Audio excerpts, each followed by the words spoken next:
gorengnya dulu. Baik Ibu, perkenalkan nama saya Bunda Desi. Di sini saya bidang yang bertugas pada pagi hari ini. Tulis dulu namanya ya Bu ya. Iya Bu. Dengan Ibu siapa? Ibu Heni. Ibu Heni. Usianya Bu? 36 Bu. 36. Ini hamil keberapa Ibu? Hamil ketiga Bu. Hamil ketiga. Pernah mengalami guguran? Enggak Bu. Ini usia kehamilannya sekarang 34 minggu. 34 minggu ya Bu ya. Baik Ibu, di pemeriksaan yang sekarang apakah ada keluhan? Ini Bu, orang saya bengkak-bengkak kenapa ya Bu? Sudah berapa hari Bu? Seminggu ini Bu. Oh, disertai dengan gejala lain nggak?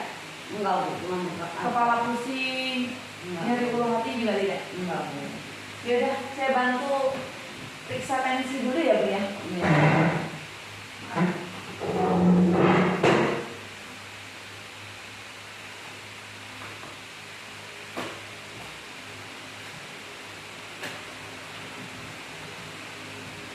Atau dia dulu nggak pernah bengkak loh Bu. Sampai yang sebelumnya nggak pernah bengkak? Enggak. Dari ini sih. Sebelumnya sudah pernah cek lab? Belum. Belum. Kalau untuk tensinya ini 130 per 90. Memang agak lebih ya Bu? Tinggi ya Bu ya. Ya, agak lebih aja kan normalnya 120. Sebenarnya 130 ini masih normal. Cuman sudah hampir 90 sudah menunjukkan tanda-tanda gejala ya Bu ya. Iya. Tapi berhubung ada Ibu disertai dengan keluhan kaki bengkak ya, jadi ini bisa bengkaknya itu dari pengaruh tensi mengarah ke preeklamsi, atau memang faktor kurang istirahat itu juga bisa mempengaruhi tensi ya. Kalau Ibu terlalu capek, kecapean, beraktivitas, jalan-jalan terus bengkak juga bisa ya. Iya Bu. Sini saya akan menjelaskan tentang tanda bahaya kehamilan ya. Seperti Ibu mengalami kaki bengkak, ini arahnya sudah mengarah ke preeklamsi. Jadi saya akan menjelaskan tentang tanda bahaya kehamilan di trimester 3, yaitu pertama preeklamsi. Preeklamsi itu seperti pandangan yang kabur, sakit kepala yang berat dan menetap, kemudian nyeri. Ibu sering mengalami nyeri ulu hati, bengkak pada muka, tangan,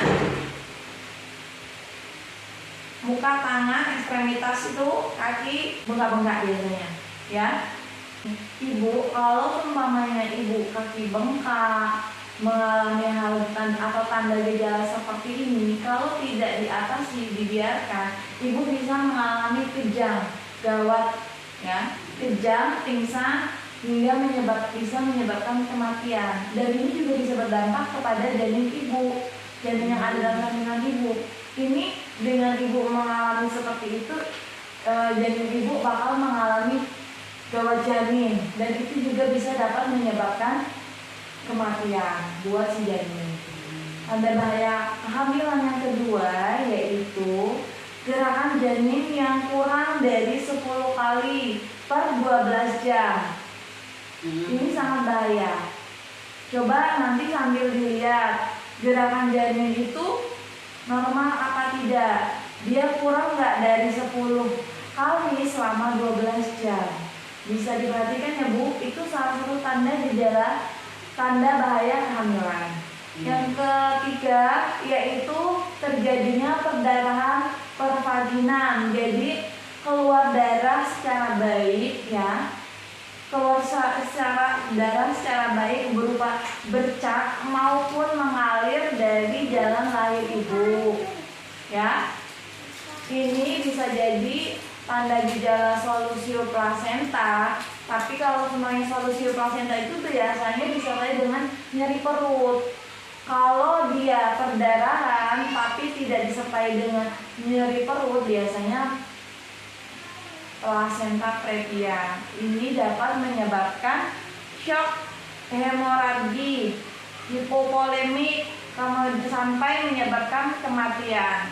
Ini juga kalau ibu mengalami perdarahan lewat jalan lahir, ini juga bisa membahayakan bagi janin ibu.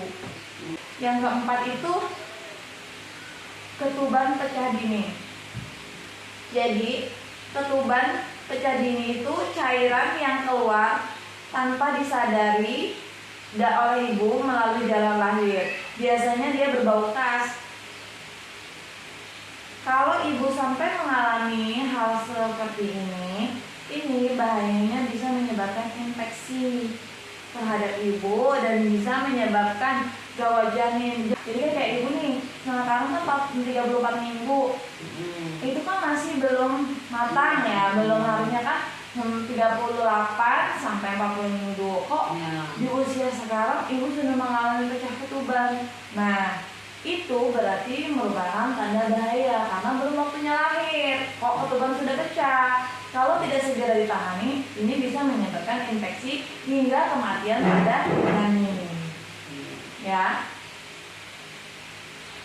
Dari 4 tadi yang saya jelaskan, Bu, ada nggak yang pernah ibu alami selama kehamilan ini? Seperti tadi preekamsi, matanya berkunang-kunang, penglihatannya, terus nyeri kepala hebat, mual, nyeri ulu hati, kemudian perdarahan pervaginam.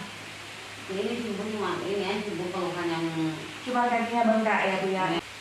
Jadi Bu, kalau ibu menjumpai semua atau salah satu tanda gejala yang saya jelaskan seperti di atas, harap segera memeriksakan diri ke tempat kesehatan terdekat, ya Bu ya. Iya.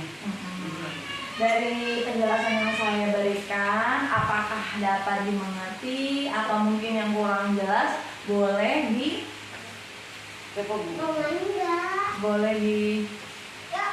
cukup. Baik, ini saya akan memberikan vitamin untuk ibu dikonsumsi di rumah. Coba usahakan mengatur posisi tidur ya Bu. Oh, kakinya di atas ya Bu ya? Iya, ya Bu ya. Oh iya.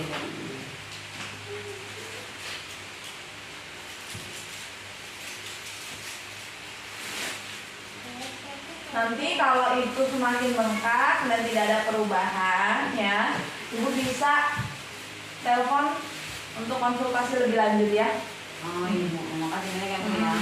Untuk tanda gejalanya yang diperhatikan kan ini kan bengkak, bisa dilihat apakah ibu pusing, nyeri ulu hati, mata pandangan kabur, itu jadi poin penting ya Bu ya. Iya iya. Lanjut ya. Ya makasih ya Bu ya. Iya Bu, sama-sama. Gitu Bu. Assalamualaikum. Waalaikumsalam.